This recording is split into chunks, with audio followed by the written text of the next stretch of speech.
Sziasztok, srácok! Először is hozzá kezdeném, hogy ez nem egy átlagos videó, mert hát itt nem a...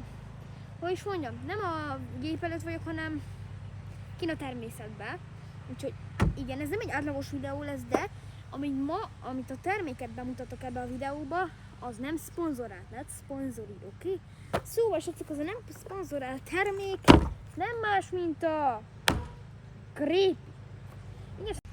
Ez Zsózi atyának és Döviának a közös üccsie, amit már meg fogunk kóstolni. De először is, hát igen, ez nem szponzorált tartom, amit már is mondtam a videó elején, de hát se baj, bontsuk ki, és persze, bontsuk ki. Nem. Gyere, vágj! Anyád, gyere már ki! 2 Gréppi. És van valami érdekesség is, amit mindjárt megmutatok nektek. Ami ez a matrica csomag, igen, ez egy Gréppis matrica csomag. Milyen menő más, ez még egyszer mondom, ezek egy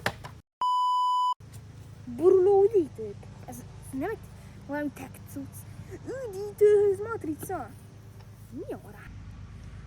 Mi van? Ember, ezeket elrakom amúgy, mert ezeknek már semmi szükség itt lennie. Szóval, srácok, ez egy kékszőlős üdítő. Igen, ez egy kékszőlős üdítő, menő csomagolással, dobozzal, Döviár és az emberücsivel. Úgyhogy igen, és még rá is van írva a dobozra, hogy hűtve fogyasszuk. És ez érdekes.